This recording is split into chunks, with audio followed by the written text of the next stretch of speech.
Hello and welcome back to the channel for the regulars, and for anyone who is new here, then welcome. I am the collaborative negotiator, a professional negotiator of over 12 years of experience, and in the midst of the other sort of nonsensical ramblings that I like to post on this channel, I occasionally like to post helpful videos. This is going to be one of those. The reason why I do this is because as a professional negotiator, I do teach a lot of people each year on how to conduct professional negotiations. I find negotiation training that is usually freely available, whether via book, whether via YouTube or whatever, tend not to be very good. Personally, that's my personal opinion. Other people may come along and surprise me. But for now, I don't consider there to be very good training that people can access for free. There is, of course, lots of good training out there, but you have to pay lots of money for it. So what I am going to do in this video is give a chunk of my introductory training, the sort of thing that I would normally give to a class of professionals wanting to become better at negotiation. I am doing this for free because this is the part of the job I enjoy. I enjoy doing this, and I want to put it up there so that other people can benefit from understanding some of the key principles. Not only is the reason for it because I enjoy it, but also because this is one of the things that you have to understand about professional negotiation. We don't actually like going up against non-professionals. It makes our job harder, it makes it more difficult, and you don't really achieve very much as a result of going up against amateurs. Amateurs cause more problems. You don't get any particular advantage by dealing with amateurs. Much better to deal with professionals. Now, of course, not everyone can be a professional. You've got to start somewhere. So here's my video on that starting somewhere. This is to help people gain a basic understanding of negotiations, the key principles, and to be able to apply them. And this is the final point that I want to make in this particular introduction, is that all this material has been created by me. It's not from a book, it's not from any academic study. This very much is different from what any academic would, or sort of other type of educational establishment would provide. This is because as a professional negotiator, I do this day in and day out. So what I teach is practical knowledge, not theoretical knowledge. And that is deliberately so because that is what people actually need. So this is all my material. If you do read or follow any other negotiation and notice similarities, there is an explanation for that. And the explanation is that all good negotiators will usually learn the same thing at some point, the same key principles at some point or another. That is normal, that is what happens. So, lengthy introduction over. Let's get into it.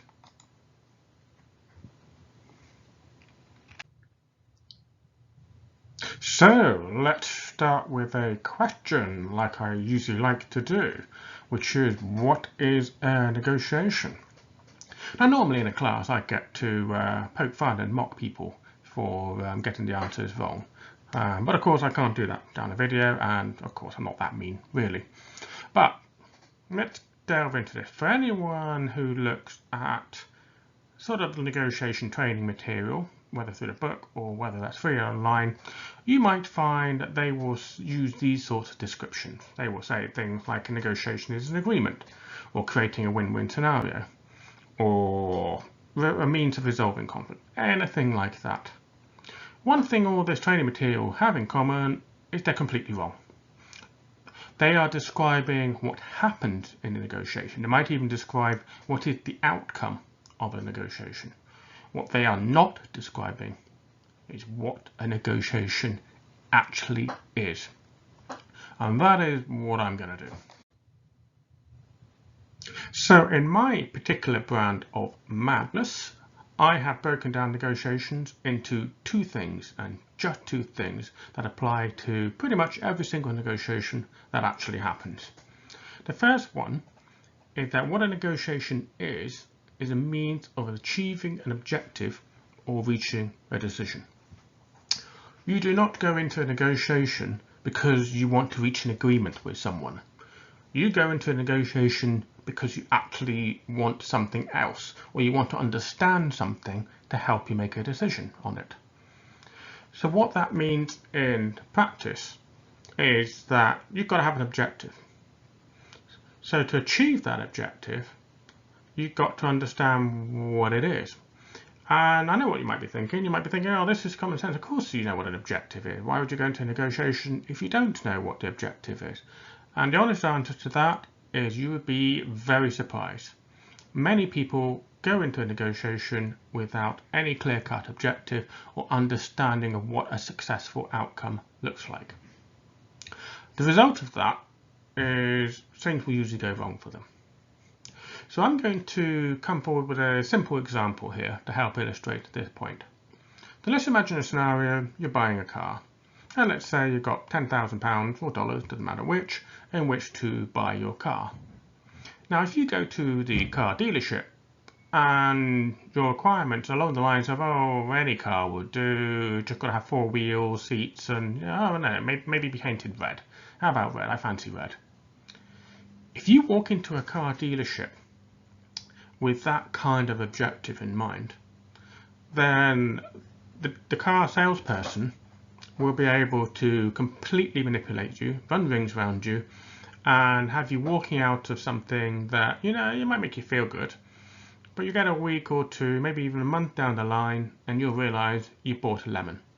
You might have realized you've been fleeced and paid way too much. This is because you went into that negotiation without a clear-cut objective.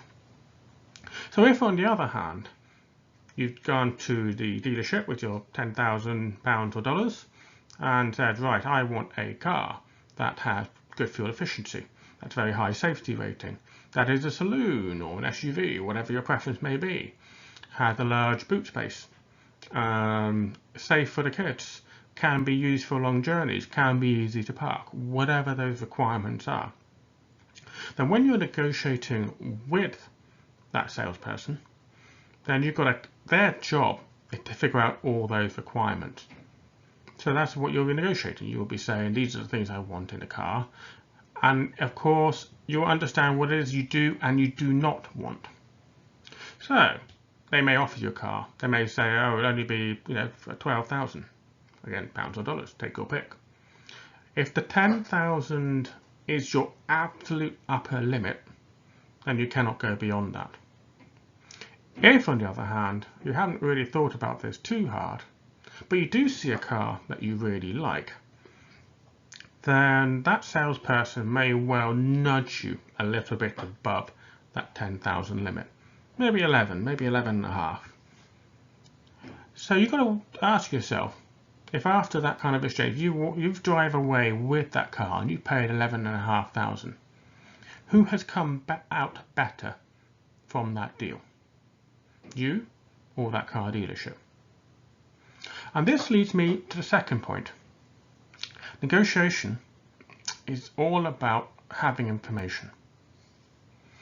So if you walked into that and you know that that car can be bought for under 10,000, then it's going to be very hard for the car dealership to push you above it, because you have a realistic expectation that that car will be worth below that. If, of course, you haven't prepared for that negotiation, you don't have that information, then, and that is possible. It may not be easy to research that particular type of car with your particular requirements. So in this case, what you are doing in the negotiation is you go to more than one dealership.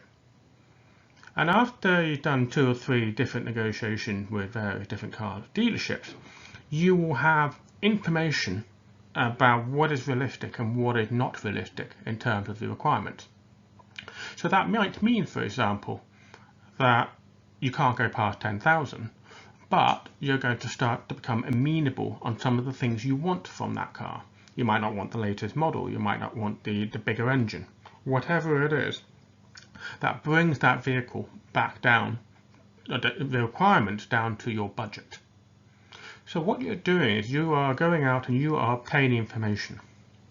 And this is in many cases what a negotiation is. In more extreme cases, it's a form of due diligence.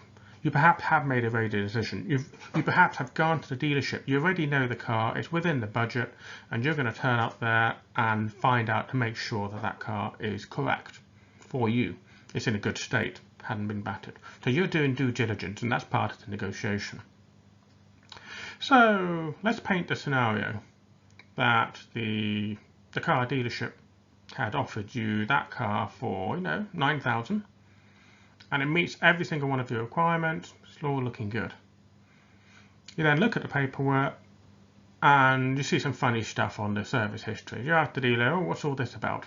And the dealer tells you, oh yes, that car was involved in a very serious accident, so there's a lot of rework and welding that had to be done to get it back on the road.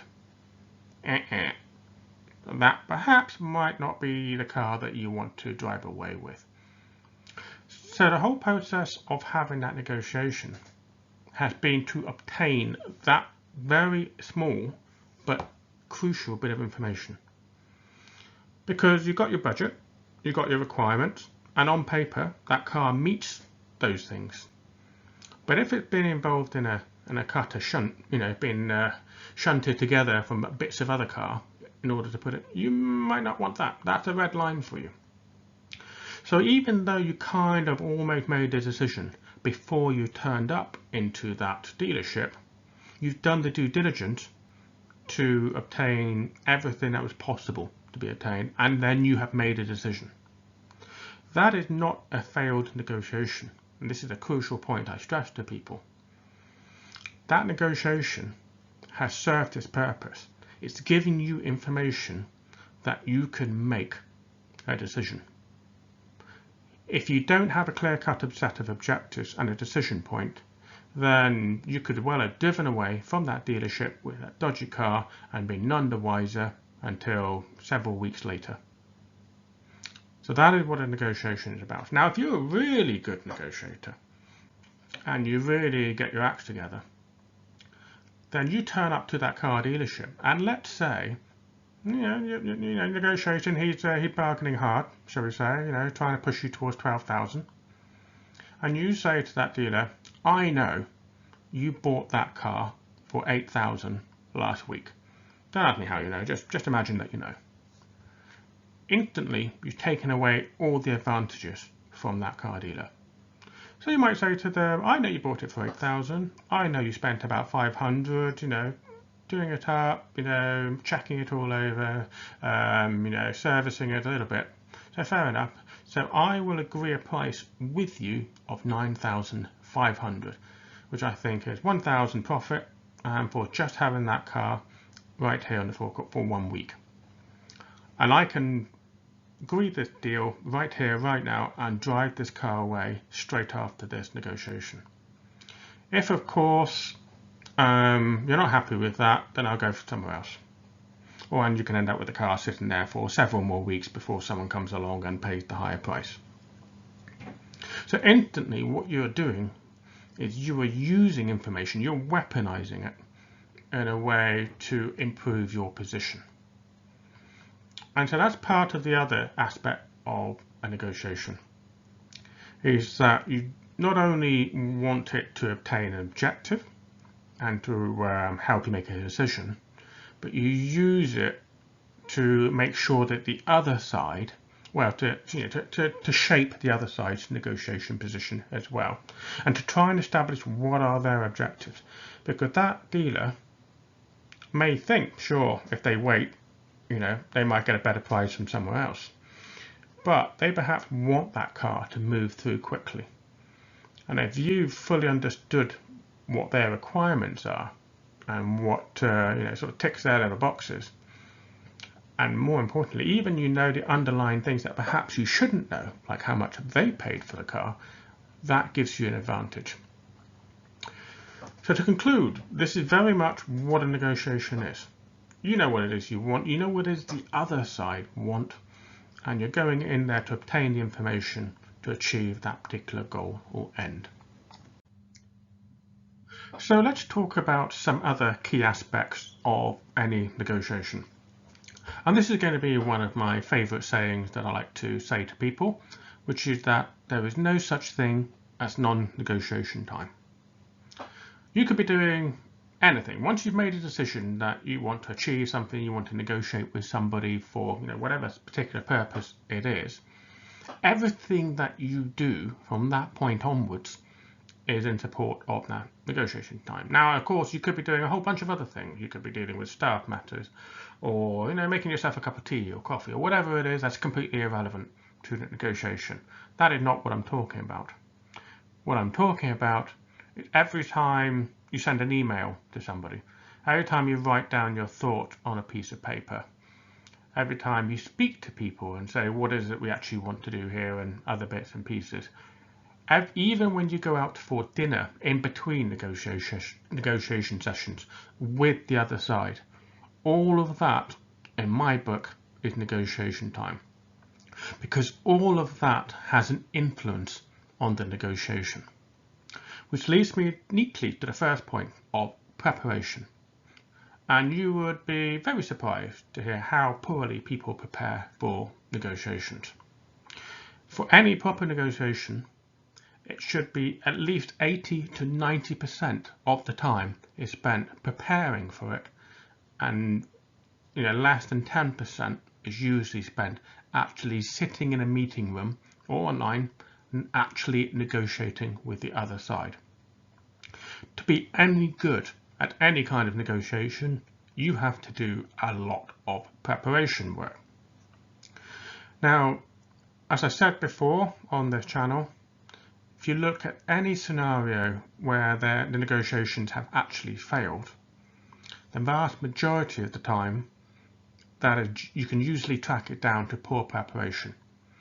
People didn't understand what it is they wanted, didn't really think it through properly, didn't engage properly with the people that should have engaged with, and then went into negotiation, did very badly, it fell apart. Just to stress as well, a negotiation where you come out without an agreement but you do make a decision is a successful negotiation. That is because you've understood that you couldn't make an agreement with the other side for whatever clear-cut reason. A negotiation where you couldn't make an agreement because you made a complete mess of it and neither side knew what the hell they were doing is a failed negotiation. So as with anything being complicated, the answer is always more preparation. So as part of that preparation, there are certain questions you should be asking yourselves. Now, as I said before, one of the key questions is, what is your objectives? And it's still astonishingly surprising to me. In fact, it shouldn't be really. I'm experienced enough that I should know better. But it's still surprising just how often people fail to understand their objectives. And you've really got to put a lot of time and effort into this. You've got to speak to the people. You've got to understand what a successful outcome looks like to you or your organization. That means you've really got to dig into it, and you've got to have a realistic understanding. No point with going into a negotiation and wanting unicorns. The other side are not going to give you unicorns. So you've got to know what is realistic and what is not realistic. You've got to, and part of that process, you've got to speak to stakeholders. Now, who are the stakeholders? Well, of course, there'll be expert people. You might have lawyers, you might have engineers or project managers. Those are people that you should speak to understand all the details, all the nitty-gritty bits and complicated, all the trade-offs and things that they think, that they think you should want, or they think that might be difficult to get. So that builds up a picture. That builds up part information. That builds up the expectation, and it's also an important part of the communication. One of the other things I like to say to people is you've got to spend a lot of time fighting your own side well before you go and fight the other side. So that means you've got to hammer out what it is that your own side expects you to achieve in those negotiations. And again, this is perhaps a common part of the where things get to fail in the preparation stage. This includes senior people. So you might engage with engineers, project managers, experts, and so on, but you also need to communicate what is the plan to the senior people and to make sure that they are on board with it and they support it. If you fail to even negotiate within your own organisation prior to negotiating externally, then what tends to happen is somebody, quite often more senior than you, will come along and derail your negotiation later because they had not agreed to that position in the first place. So it is absolutely crucial, and right from the very beginning, you put all that time and effort in to communicating, to gathering information, to making sure that people are on board with what your plan is. And so, of course, you put that all down into a strategy. The strategy will have all the things you know. You might need to list some assumptions. You might even have a whole list of questions of things that you need to ask the other side, because there's lots of things you don't know, and that's fine. You have to anticipate that when you go into a negotiation, first, you've got to have good knowledge of your own position, your own side, and that requires time and effort. You've also got to understand that you need to have good knowledge of the other side's positions and concerns. And, well, you're going to have to just ask them, because there's a limit to how much you can find out prior to going into the negotiation. But the whole objective of this is that you've got a strategy. Furthermore, you understand what your red lines are and what your tradables are. Now, it's important to make a distinction between the two. Tradables are, of course, things that are negotiable. So you might want, more money, or, for things to be a bit cheaper. But you would understand, for example, that if you're negotiating with a supplier and you insist that they give you a rock bottom price, you're probably going to get a rock bottom product.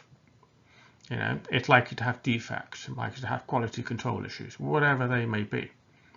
So you need to understand that to know how far can you realistically push them.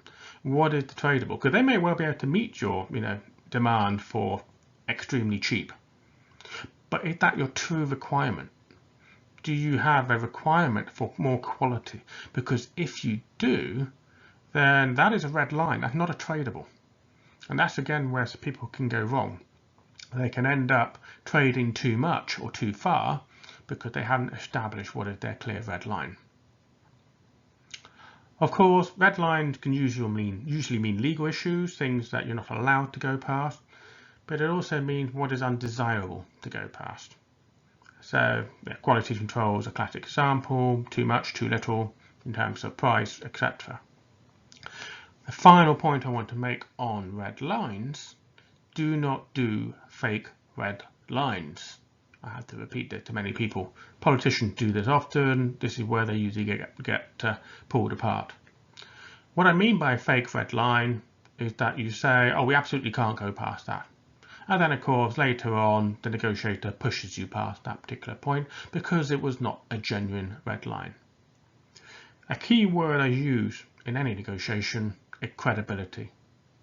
If you start using fake red lines, you will probably get caught out, and as a direct consequence of that, your credibility will diminish, and at which point even genuine red lines will become harder to defend.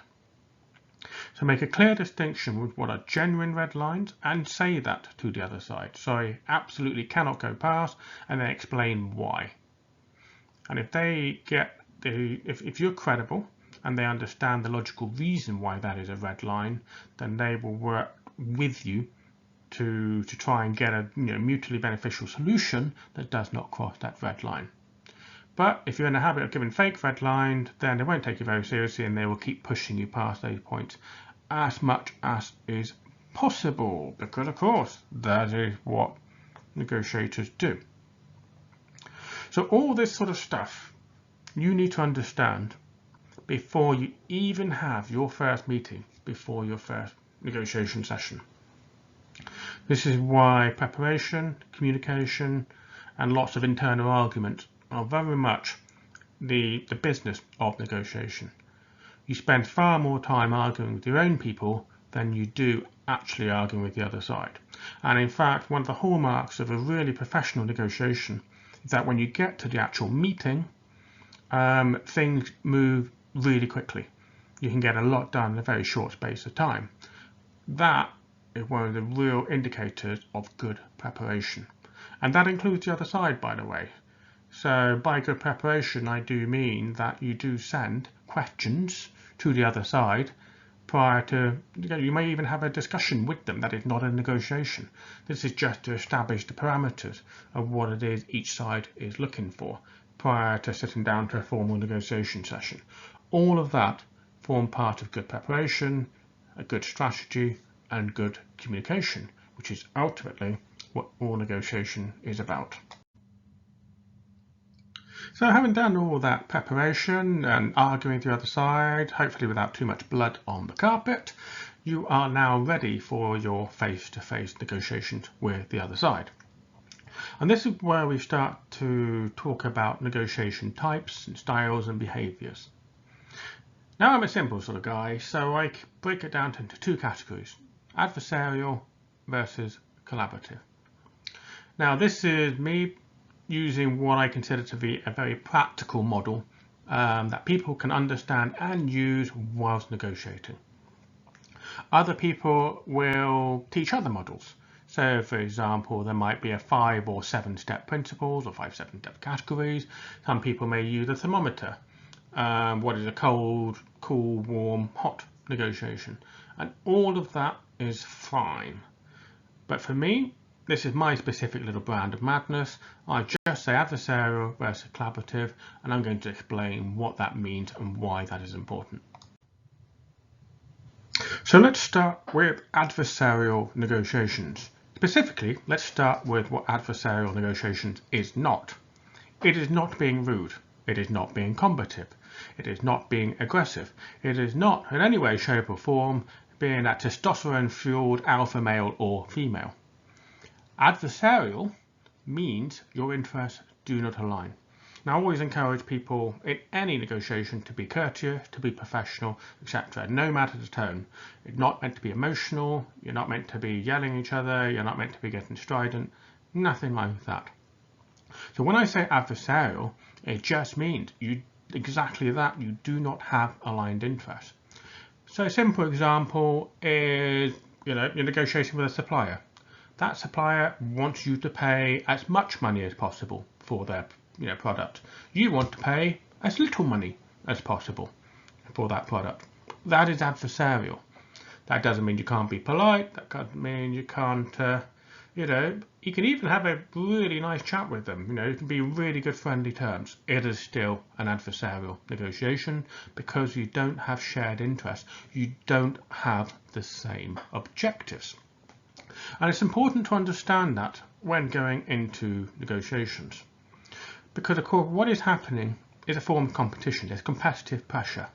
You are competing directly with the other side. And so of course what that means is you're trying to gain the upper hand. You're trying to gain an advantage, and likewise they are trying to do the same to you. Now sometimes that can mean that you are in a weaker position. So in an adversarial sense, what you're trying to do is improve your position, but not necessarily gain a supreme or overwhelming advantage or anything like that. And that is fine. And that's important, because if you properly analyze your position and you understand that you're in a weak position, then you will adapt your style and your behaviors to suit. Now, if you're on the other hand, if you are in a stronger position, you're the buyer, so you say, you've got lots of money, you're a big, powerful company, then in that adversarial, you can be very polite and very nice to the supplier, but you'll still be fairly ruthless in terms of driving their price down. And rather than making it an emotional argument, and this is a common mistake that many people make in an adversarial style negotiation, they might use words like, being fair or, whatever, or that's not on. Actually use facts and figures. That's the way to properly run an adversarial negotiation. So for example, if you really are well informed, then you know how much it costs for them to make that. You know what their profit margins are, and you slim that down as much as possible.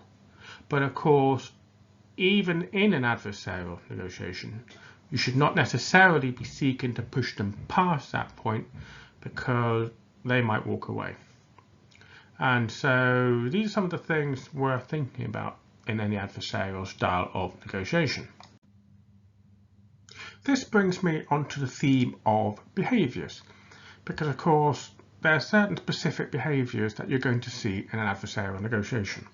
So one of them, you're more likely to see the word no used.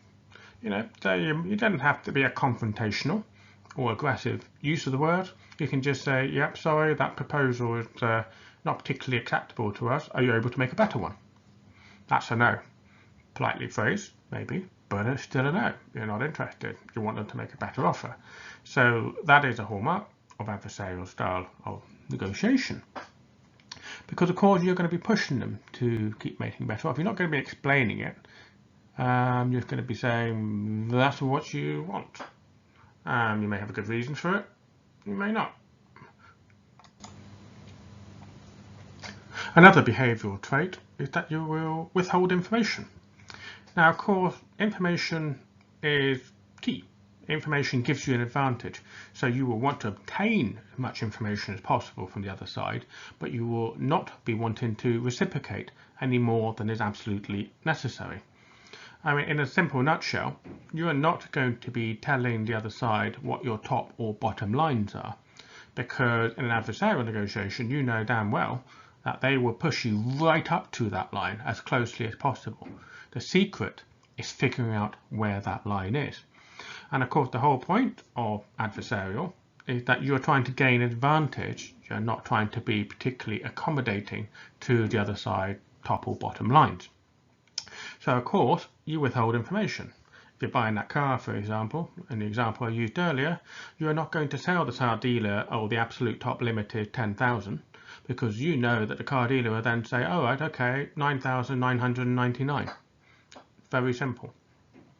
So of course, what you're doing is a back and forth with the other side, where you're trying not to give away too much, but you're trying to reach a certain level of compromise that is most favourable to you.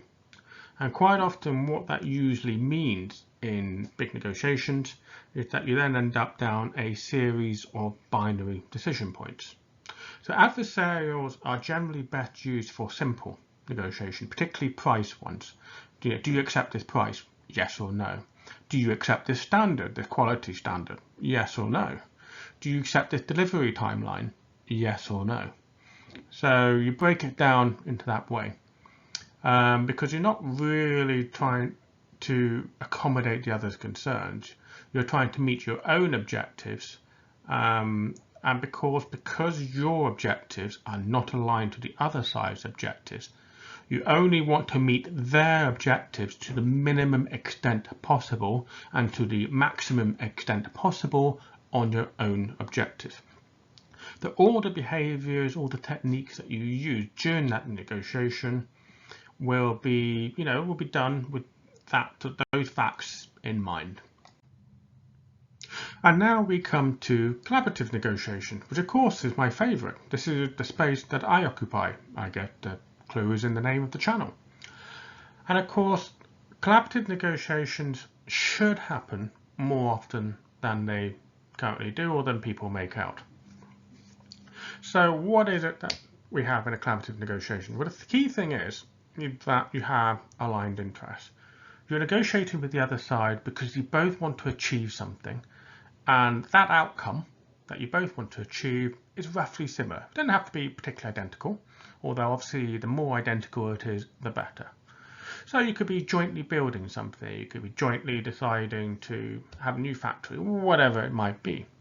The point is that both parties, or even more than two, are invested in a successful outcome.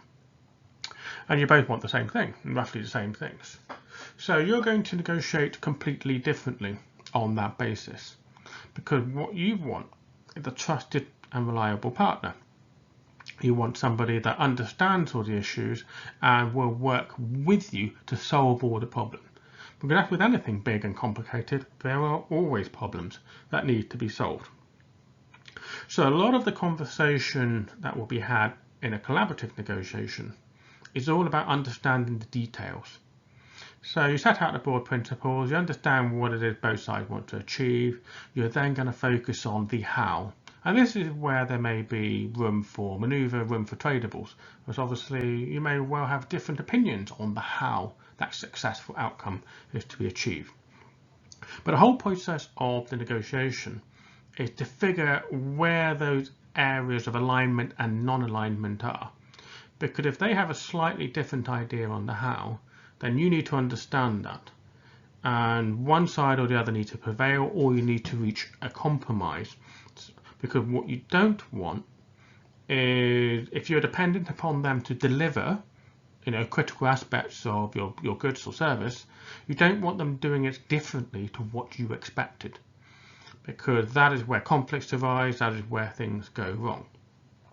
So the whole point of this negotiation format, in a way, is due diligence. You're getting as much detail as possible in order to build that collaboration, to build that joint effort. Now, this is something you absolutely must do if you're doing any big or complicated project. And this is sometimes where people really go wrong, is that if you do an adversarial style negotiation for big and complicated project, well, one of the hallmarks is lack of information, not revealing it, which isn't going to improve the success outcome. It has to be said. So, and I've talked about that quite often on this channel. So the whole point here in the collaboration is that you're jointly trying to solve problems, you're jointly trying to prevent problems, and you're trying to move forward to achieve that mutually beneficial outcome. So inevitably, this is going to lead to some pretty much predictable behaviours. You're going to be more open, more communicative. This is all about disclosure. And this is one of the key things I have to stress to people in a collaborative negotiation. What you're trying to do is get as much disclosure as possible going both ways. Both sides need to understand the other, they need to understand the details, they need to be comfortable with it. Because the whole point of all of this is to build shared understanding and to build consensus. This is because you want a trusted partner for the long haul. In an adversarial style negotiation, that relationship may only last for the duration of a short contract. Let's say only a few months or a few thousand units, whatever it may be. In a collaborative negotiation, you're looking for something more long term. So that means you want to have a more trusting relationship. That means having communication. That means building building trust and relationships. That means communicating, and that means lots of preparation, lots of time spent, lots of discussions, lots of due diligence, all those sorts of fun things. Here I'm going to use the example of buying a house to illustrate the differences in these two negotiation styles. So now this may be a little bit UK centric, so obviously processes may differ depending on which country you are in, but it should be reasonably close enough, doesn't matter where you are. So certainly in the UK, when you buy a house, you go to visit it, you look around, you think, okay, yeah, that's great, and you put an offer in. And the seller will accept or reject that offer. And you'll keep on going until you come to an offer that both sides can agree to. So obviously, adversarial relationship. You want to buy the house for the lowest price possible, the seller wants to sell it for the highest price possible. And of course, you might find yourself having to compete with other potential buyers. And obviously, the sellers will use that to increase the price, to put pressure on, competitive pressure, to negotiate a better price for them. All normal. Now, there is an element of cooperation in what happened next, because of course what you've done is you made an agreement in principle. So in principle, you're willing to buy that house for that amount of money. But any decent process or system will then make sure that that offer can be validated. So what I mean by that is this is where you turn to the lawyers. The lawyers step in and they'll do the due diligence. So they will check that there's nothing dodgy about the house, it's been built correctly, got the correct warranty, that there's no issue with the land that it sits on that you should be aware of. At the end of that process, your offer can still stand, or you might remove it, or you might amend it. You might, for example, establish that, actually the roof is in a bit of disrepair, you're going to need to spend money on it. So you might go back to the seller and say, actually, I want to negotiate a bit of a discount because the survey established that there's some work I need to do. Now, of course, this is where people can go a little bit wrong with the adversarial. You've made an agreement in principle. The principle, of course, is everything is acceptable and above board. If, of course, it turns out there's a problem, and you've got to accept that sometimes the problem may arise that the seller would not have even been aware of prior to that point, then you can, of course, reopen things a little bit. But where people can go wrong, they think, I just want to get the price down now. It's like, well, no, that's too late. You should have done that at the beginning. You can't do that later. That is very poor negotiation behaviours.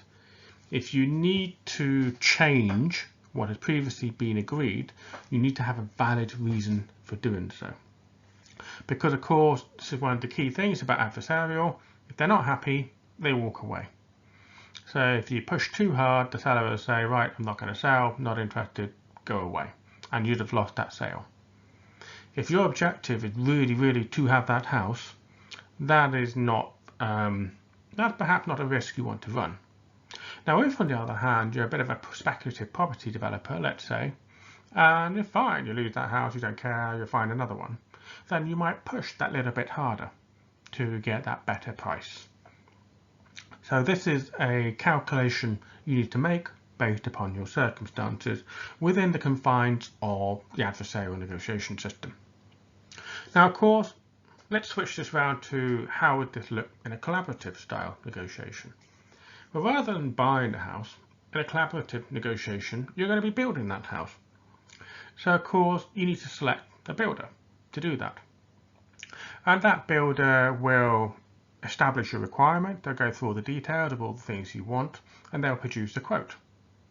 And you might look at that quote and go, oh, that's a bit more than I expected, or that room is not as big as I liked, or I want a bit more of this, a little less of that, whatever it may be.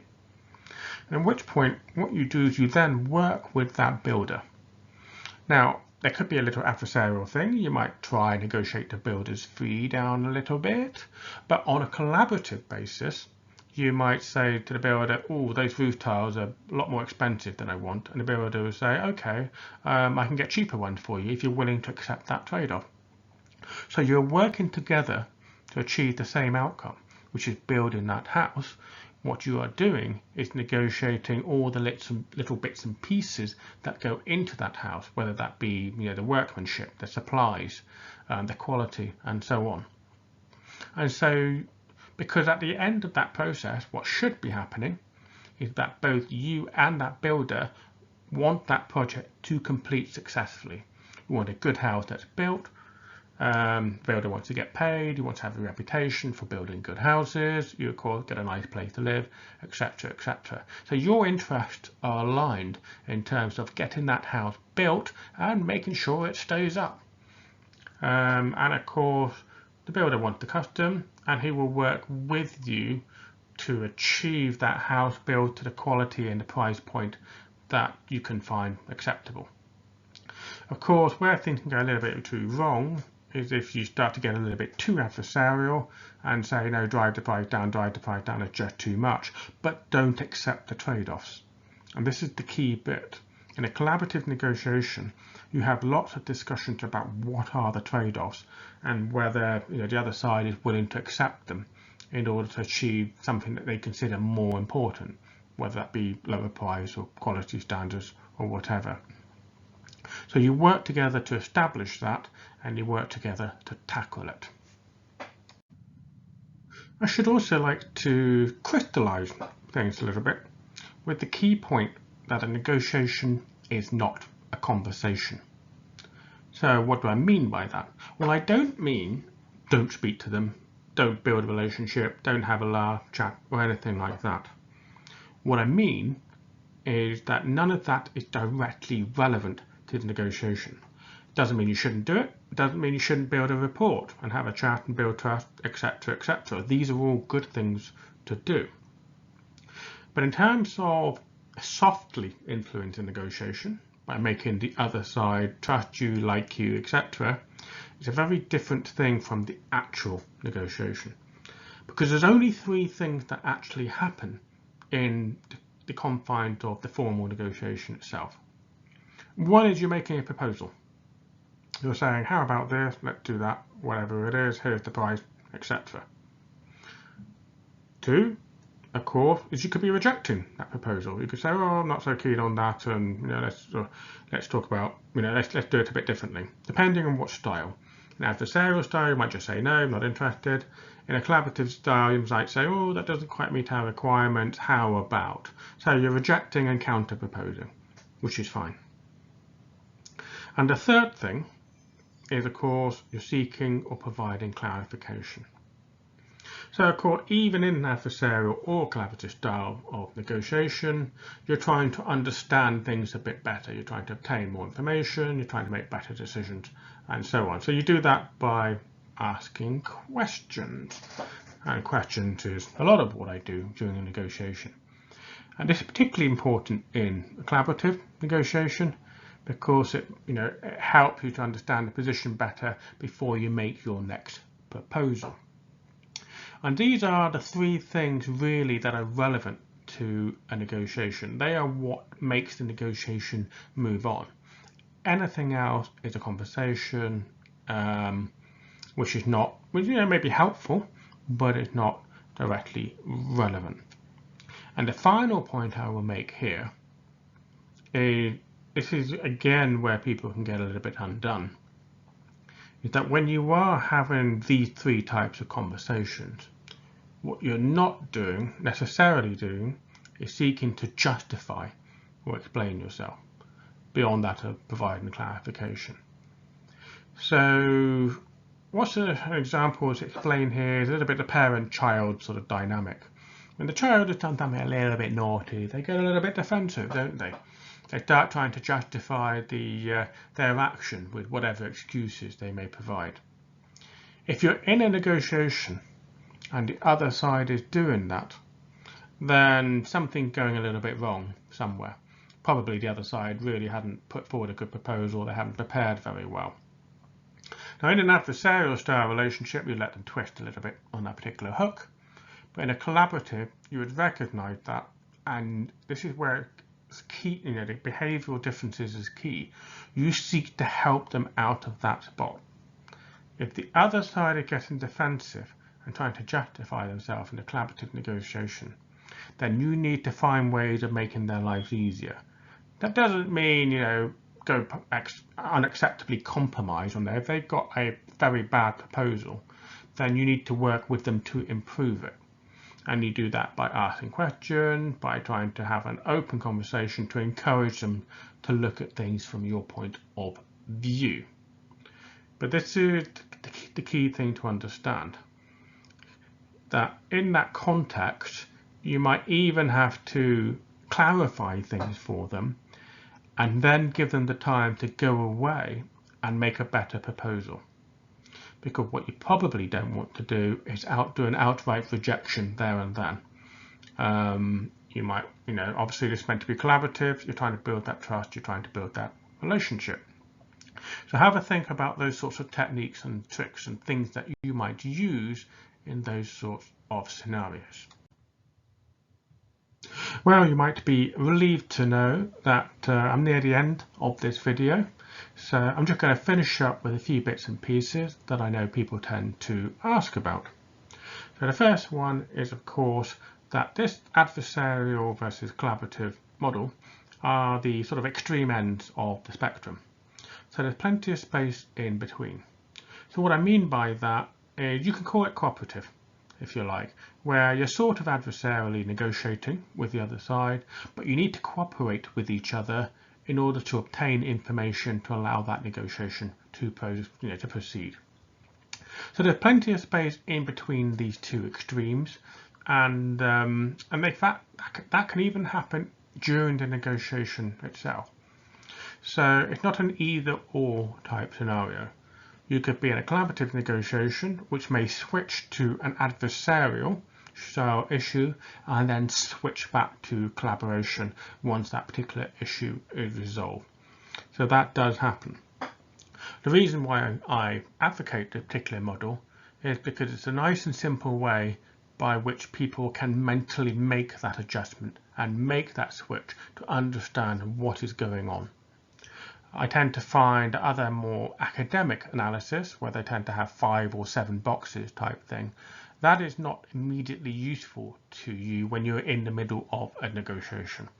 Having a bit more binary, a bit of a simpler choice, simpler understanding of what it means for your behaviours is more helpful in a real world scenario, in my view. A key point that I stress, and I never stop stressing, is that preparation and good information, good analytics and so on are absolutely crucial for any negotiation to be really good. There's a bit of a misconception that individuals with a bit of a gift for the gab, a bit of a the ability to bluff, to say lots of things and mean very little, will win out in a good negotiation.